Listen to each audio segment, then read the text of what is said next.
네, 안녕하십니까. 저는 2021년 한국중앙어린이교회 책임 목회자로 또 초등부를 담당하고 있는 송영석 목사입니다. 만나서 반갑습니다. 네. 저는 초등부 있을 때 이런 격한 반응, 잘 못 받아가지고요. 맨날 애들이 가만히 저를 멀뚱멀뚱 쳐다보는 때가 많아서, 이런 격한 반응 감사드립니다. 솔직히 지난 며칠간 이 교사 목자 세미나를 준비하면서 진짜 너무 많이 힘들었습니다. 솔직히 말씀도 엄청 힘들었고요. 과연 무엇을 우리 선생님들한테 말씀드려야 할지, 어떤 것을 나눠야 할지 참 기도하면서 고민이 굉장히 많았습니다. 근데 이제 제 마음속에 있는 고민, 또 근심, 걱정보다는 정말 이 자리에 설 수 있는 것 자체가 참 커다란 영광이고 너무나 감사한 제목이었습니다. 저는 어린 시절에, 제가 기억하기로 한 3살 정도 무렵에 이 교회에 어린이 주일학교 학생으로 이곳을 오게 되었습니다. 주일학교 학생으로 어린 시절에 이 교회를 다녔었고요. 간혹 가다가 교회에서 만나는 권사님 또는 장로님들, 그분들이 가끔 저한테 이런 말씀 하세요. 그때 굉장히 조그마하고 귀여웠는데 언제 이렇게 자라서 사역을 하게 되었노? 뭐 이렇게 말씀을 하시더라고요. 제 어린 시절을 기억하는 분들도 지금 이 교회에 계십니다. 당시 제가 영화부부터 시작해서 차근차근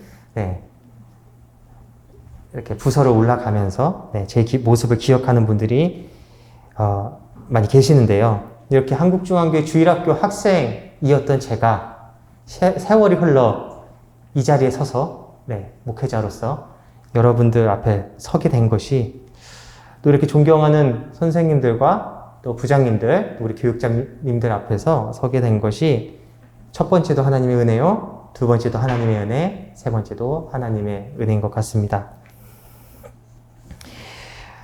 또한 2022년 이제 저희가 앞으로 맞이하게 될 새해에 정말 많은 목자님들이 다시 어린이교회를 섬겨주시겠다고 사역 지원서를 내주시고 또 함께 하신다는 그런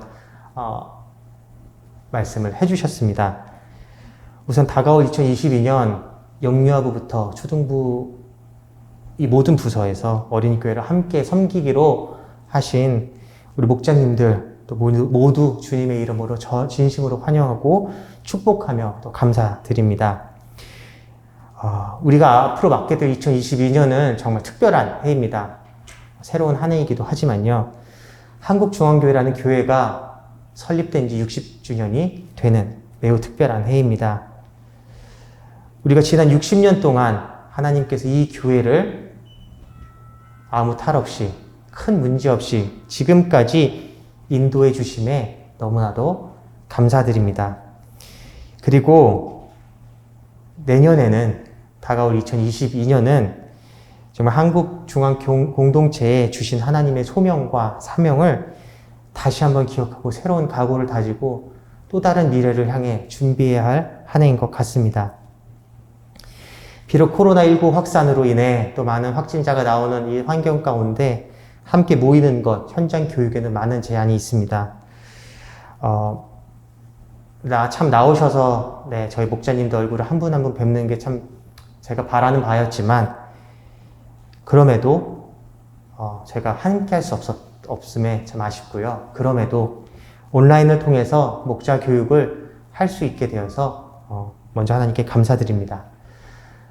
동일한 은혜, 현장에서 또 온라인에서 하나님께서 동일한 은혜로 우리에게 많은 깨달음과 또 은혜를 주실 줄을 믿고, 짧은 이 목자 교육의 시간이지만 이 시간을 통해서 우리 모두가 하나님께서 한국중앙교회 어린이교회에 원하시는 방향과 사역을 공유하는 시간, 함께 나누고 새로운 한 해를 위해 새로운 마음을 품는 시간이 되기를 바랍니다. 이제 본격적으로 목자 교육을 시작하도록 하겠습니다. 혹시 우리 부장님들, 또 목자님들, 그리고 온라인으로 함께 하시는 모든 분들, 혹시 소명과 사명이라는 단어 많이 들어보셨나요? 아마 교회를 적어도 몇 년 이상 다닌 분들은 소명과 사명이라는 단어를 한 번쯤은 들어보셨을 것입니다. 그렇다면 제가 질문 하나 드려보겠습니다.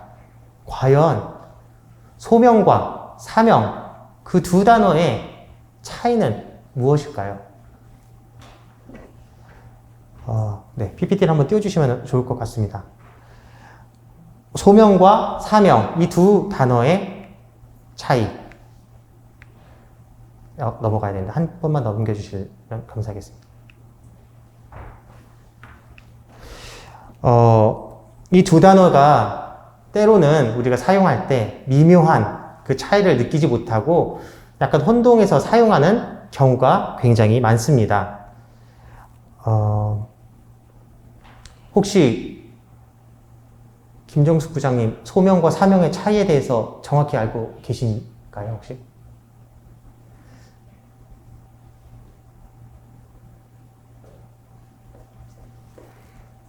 네. 갑자기 여쭤보게 돼서 굉장히 당황. 네. 아니, 제 다른 분을 해야 되는데요. 죄송합니다. 네. 그럼 제가 소명과 사명의 차이에 대해서 간단히 말씀을 드리도록 하겠습니다. 일반적으로 소명이란 단어는 영어로 calling이라는 단어입니다. 이것은 임금이 신하를 부르는 명령이라는 사전적인 의미가 있지만요. 예수 그리스도를 믿는 또 하나님 백성인 우리에게는 한 사람이 하나님의 일을 하도록 하나님의 부르심을 받은 일, 그것을 우리는 소명이라고 이야기를 합니다. 소명이란 단어를 굉장히 잘 이해한 한 사람이 있습니다. 성경에.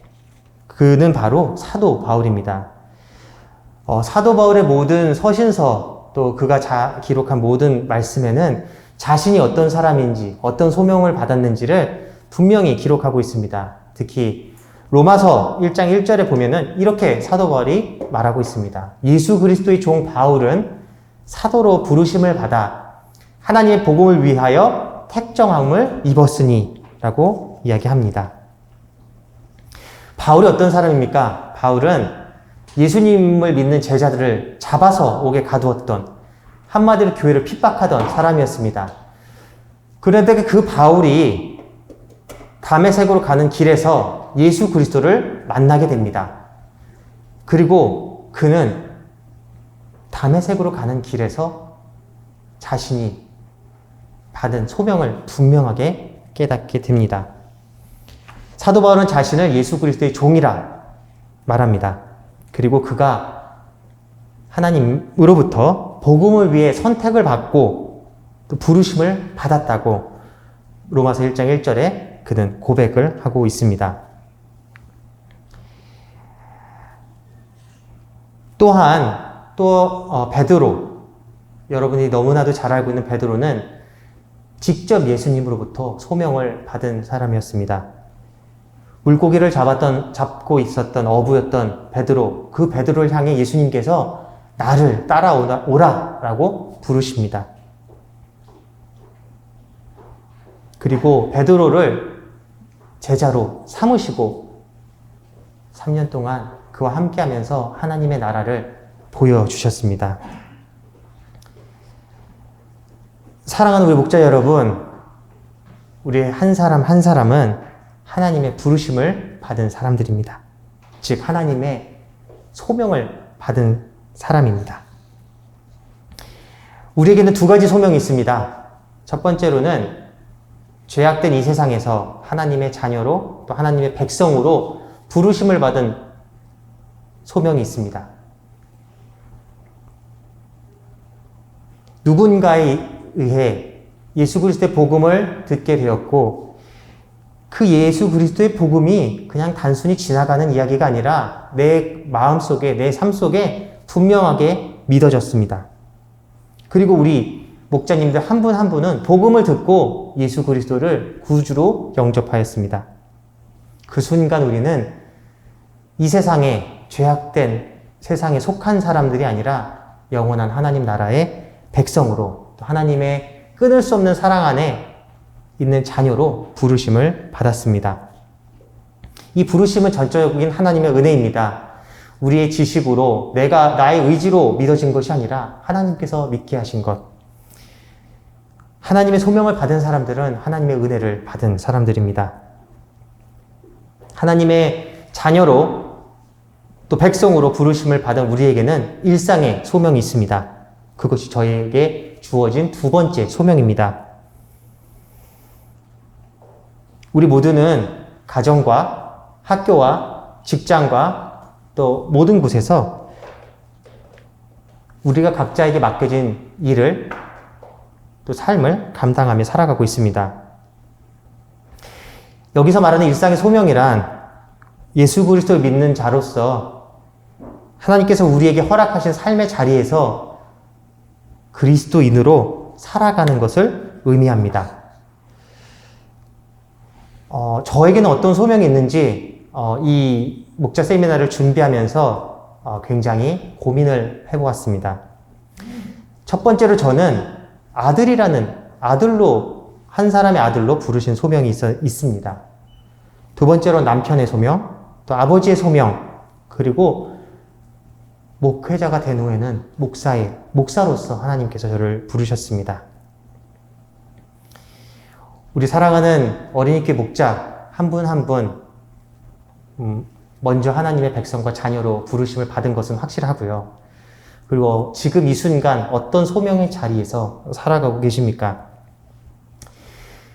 우리에게 주어진 하나님의 소명, 또 일상의 소명을 분명히 아는 것은 우리가 지금 이 삶의 자리에 있어야 하는 분명한 이유를 깨닫게 합니다.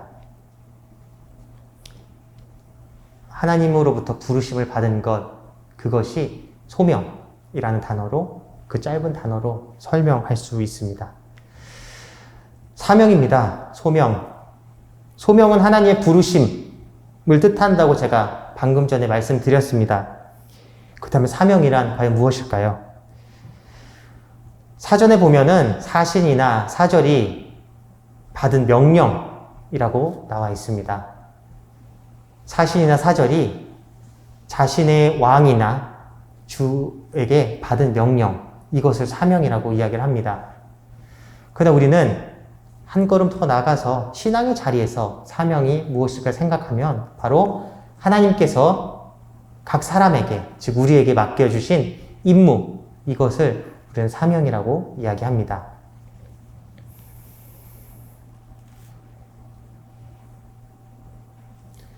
사도 바울은 디모데후서 4장 7절에서 자신의 사명에 대해서 이렇게 짧지만 굉장히 핵심적으로 이야기하고 있습니다. 그는 나는 선한 싸움을 싸우고 나의 달려갈 길을 마치고 믿음을 지켰으니 라고 고백합니다.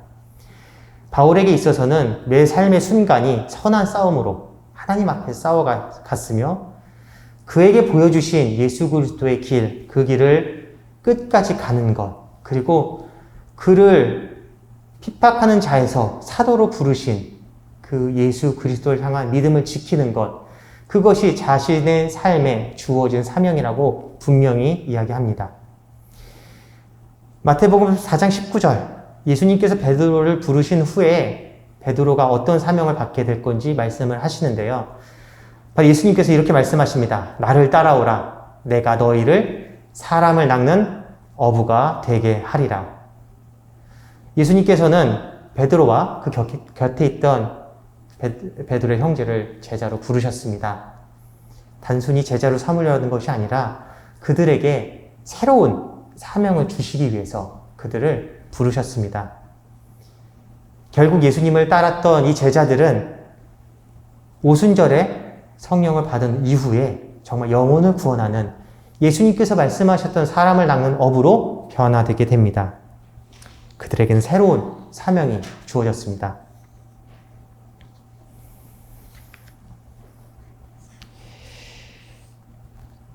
우리는 하나님의 전적인 은혜로 부르심을 받았습니다. 어디로부터 부르심을 받았나요? 바로 죄악된 이 세상, 죄로부터 부르심을 받은 사람들입니다. 그리고 우리는 부르심을 받은 우리 한 사람 한 사람은 하나님께서 이 땅에서 하기를 원하시는 그 사명이 주어졌습니다. 우리에게 수많은 사명이 있지만 그 중에서 가장 위대하고 가장 중요한 사명은 마태복음 28장에 기록되어 있습니다. 우리 함께 앞에 있는 화면에 있는 마태복음 28장 18절에서 20절 오늘 본문을 함께 읽도록 하겠습니다. 예수께서 나와 말씀하여 이르시되 하늘과 땅의 모든 권세를 내게 주셨으니 그러므로 너희는 가서 모든 민족을 제자로 삼아 아버지와 아들과 성령의 이름으로 세례를 베풀고 내가 너에게 분부한 모든 것을 가르쳐 지키게 하라. 볼지어다 내가 세상 끝날까지 너희와 항상 함께 있으리라 하시니라. 아멘. 우리에게는 그 어떠한 사명보다 가장 중요한 사명이 있습니다. 이 사명은 이 세상 모든 사람에게 주어진 사명이 아닙니다. 이 사명은 예수 그리스도를 구주로 믿고 예수를 그리스도, 살아계신 하나님으로 고백하는 모든 자에게, 예수님을 따르는 제자들에게, 그의 증인들에게 주어진 위대하고 반드시 지켜야 할 사명입니다. 이 사명은 예수님께서 이 땅에서 하늘로 올라가시 직전에 제자들에게 주셨던 명령입니다. 이 사명은 제자들뿐만 아니라 예수 그리스도를 믿는 모든 사람들이 이 땅에서 해야 할 가장 위대하고 가장 중요한 사명입니다. 어떤 사람은 이것을 보편적인 예수님의 명령이라고도 이야기를 합니다. 이 명령은 하늘과 땅의 모든 권세를 가지고 계신 우리의 주님 예수 그리스도께서 직접 주신 명령입니다.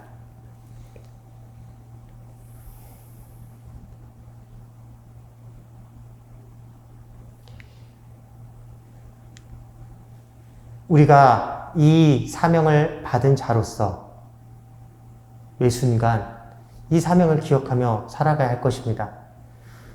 예수님을 믿는 모든 사람뿐만 아니라 이 어린이 교회의 교사로, 부장으로 또는 예배를 돕는 자로서 부르신 모든 사람들 역시도 이 예수님의 가장 위대하고 가장 중요한 명령을 늘 기억하면서 살아가야 할 것입니다.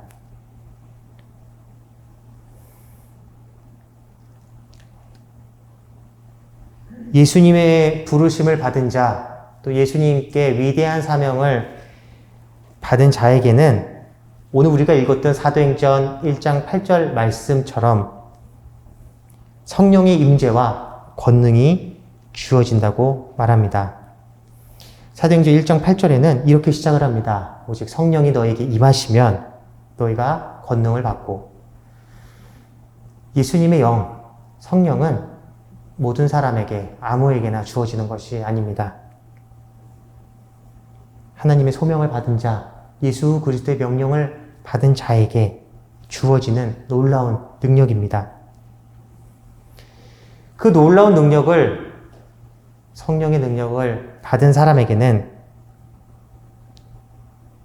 새로운 사명이, 위대한 사명이 주어지게 됩니다. 그리고 그 사명에 따라 매일매일 살아가야 합니다.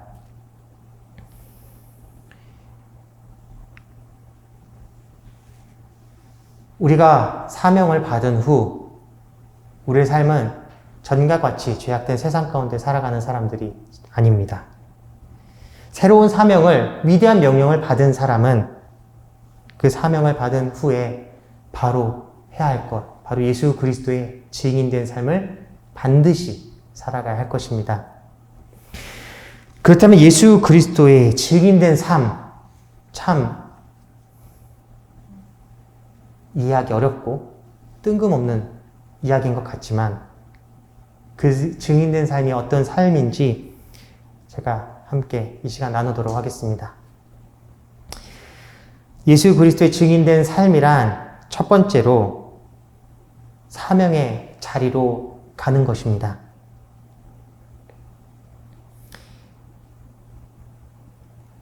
예수 그리스도의 증인된 삶은 우리를 부르신, 또 우리에게 사명을 주신 예수님께서 보내신 각자의 사명의 자리로 가는 것에서부터 시작을 합니다.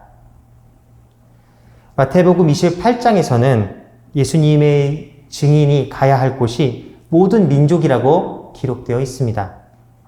사도행전 1장에는 예루살렘과 온 유대와 사마리아와 땅끝으로 표현하였습니다. 모든 민족, 땅끝.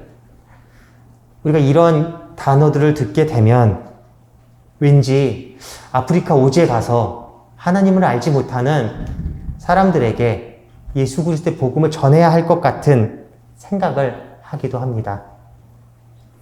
물론 다른 문화권, 또 예수님을 알지 못하는 민족에 가서 전하는 것도 매우 중요하고 필요하지만 오늘날 우리가 살아가고 있는 이 삶의 자리에서 다양한 가치관을 가진 다른 세대와 함께 살아가는 우리의 삶의 자리가 아마 우리 예수님께서 우리에게 가라고 명령하신 사명의 자리지 않을까 생각을 해봅니다. 먼 곳, 다른 문화가 아닌 지금 우리가 이 순간 살아가고 있는 삶의 자리, 삶의 현장이 곧 땅끝이자 예수님께서 우리에게 가라고 명령하신 사명의 자리입니다. 그렇기에 우리는 우리가 지금 살아가고 있는 이곳에서 우리 각자의 가정과 학교와 직장과 또 교회 공동체 안에서 언제나 예수 그리스도를 증거하며 그분의 증인된 삶을 살아가야 할 것입니다. 증인된 삶의 두 번째 모습은 바로 우리에게 맡겨진 일들을, 사명을 해나가는 것입니다.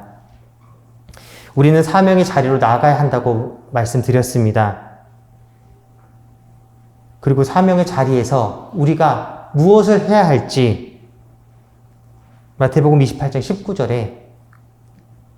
19절에는 우리 다음과 같이 우리에게 이야기합니다. 그러므로 너희는 가서 모든 민족을 제자로 삼아 아버지와 아들과 성령의 이름으로 세례를 베풀고 예수 그리스도를 증거하는 증인의 삶, 또 사명의 자리를 통해 우리는 두 가지를 반드시 해야 합니다. 첫 번째로는 우리를 통해 새로운 제자들을 만들어가는 것입니다. 성경은 제자 삼으라라고 명령을 합니다.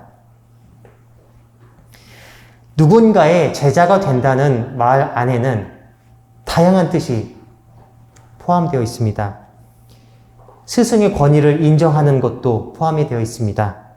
스승이 가르치는 모든 것을 아무 의심 없이 따르겠다는 말도 포함되어 있습니다. 더 나아가서는 스승이 걸어가는 그 길을 나도 걷겠다라는 의미가 담겨져 있습니다. 우리는 예수 그리스도를 증거하는 그리고 그분을 따르는 제자들입니다. 예수 그리스도의 제자된 우리는 예수 그리스도께서 살아계신 하나님의 아들이자 우리를 죄에서 구원하신 하나님의 아들임을 분명히 믿어야 합니다. 우리는 예수 그리스도의 모든 명령과 가르침을 더 나아가서는 하나님의 말씀이 기록된 성경을 온전히 믿고 따라야 할 것입니다.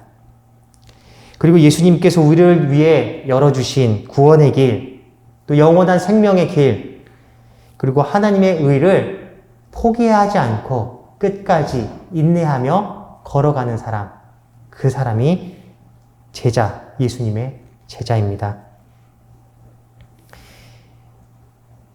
제자는 권위를 인정하고 가르침을 따르며 스승을 따른다고 말씀을 드렸습니다.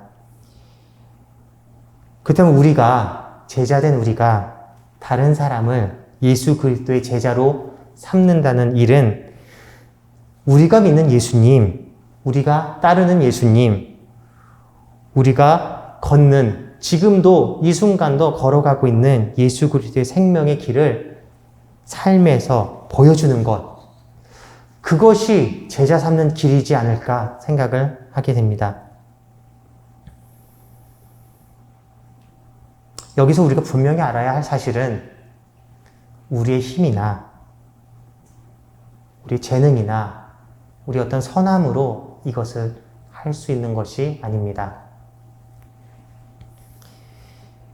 우리가 각자의 사명의 자리에서 예수님께서 분부하신 모든 것을, 모든 명령을 지키며 그 말씀대로 살아갈 때 우리의 삶이 예수님의 가르침을 보여주는 본보기가 되어 살아갈 때, 그리고 이러한 우리의 모습을 통해 예수 그리스도의 복음이 선포되어질 때 우리의 힘과 재능과 선함이 아닌 성령 하나님의 능력으로 그 능력을 힘입어 우리는 우리 주변에 있는 예수 그리스도를 알지 못하는 다른 사람들을 예수 그리스도의 제자로 만들어갈 수 있을 것입니다. 예수님의 맡겨진 사명은 제자 삼는 일과 더불어 세례를 베푸는 일입니다.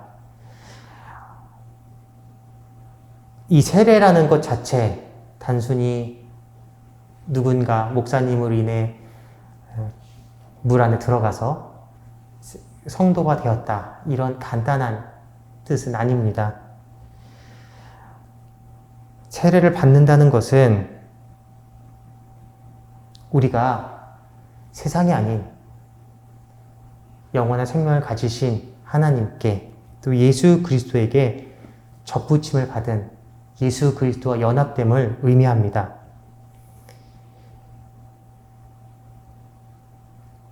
우리 옛사람이 죽어지고 예수 그리스도 안에서 새 사람이 된다는 의미를, 그 상징적인 표현을 하는 것이 세례입니다. 은혜의 언약의 모든 혜택, 그리스도께서 이루신 그 구속의 은혜에 참여함과 내가 이제 나의 것이 아닌 주님의 것이 되기로 서약하고 그것을 표시하고 확증하는 것이 세례라고 웨스트민스터 소요일 문답에 기록되어 있습니다. 우리가 누군가를 제자 삼고 그들에게 세례를 베푼다는 것은 우리의 삶을 통해 누군가가 나도 예수님을 따르기 위해 살아가겠다 다짐하고 결단하고 그의 방향을 세상이 아닌 하나님으로 돌이킴을 이야기합니다. 우리 부장님들 또 선생님들, 한 영혼을 정말 진정한 예수 그리스도의 제자, 예수님을 따르는 사람으로 만든다는 것이 정말 어렵다는 사실을 알고 계실 것입니다. 그럼에도 하나님의 사명을 받은 우리는 그 어렵고 힘든 일을 우리의 삶을 통해서 매일매일 해야 합니다. 우리를 통해 예수 그리스도의 제자로 변화된 사람, 그 사람이 또 다른 예수님의 제자로, 증인으로서 변화되고 그 증인으로 든든히 세워가는 것이 우리에게 맡겨주신, 하나님을 따르는 사람들에게 맡겨주신 거룩한 사명입니다. 이 일은 단회적으로 끝나는 것이 아닙니다. 성경에 분명히 기록되어 있듯이 주님이 다시 오실 그날까지 계속 지속돼야 하는 그러한 사명입니다. 이 사명은 주님이 이 땅에 영광의 주로 다시 오실 때 끝나는 사명입니다.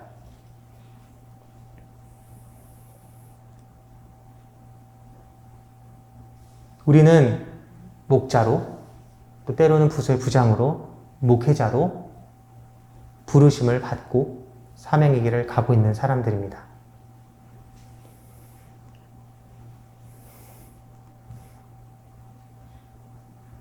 이 사명의 자리에서 우리는 어떻게 우리에게 맡겨주신 한 영혼을 예수님의 제자로, 더 나아가서는 예수님을 증거하는 증인으로 생명을 다해 주님을 따르는 사람으로 만들 것인지 고민해야 할 것입니다. 갑자기 참으로 어렵고 무거운 주제를 제가 던져드렸습니다. 그러나 이것을 우리의 힘으로 할 때 참으로 어렵고 힘들고 앞이 보이지 않습니다. 하지만 세상의 하늘과 땅의 모든 권세를 가지고 계시고 우리에게 성령을 주시는 예수 그리스도와 함께 할 때, 그분께 엎드릴 때, 그분의 도움을 구할 때 우리를 통해서 하나님께서 이 놀랍고 우리가 생각하기 참 어려운 일을 행하실 것입니다.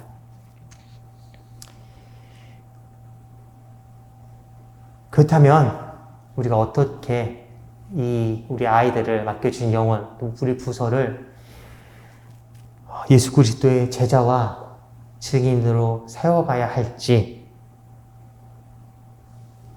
어떻게 2022년에 우리의 사역을 통해서 그런 일을 할 수 있을지 10분간 휴식 후에 말씀드리도록 하겠습니다.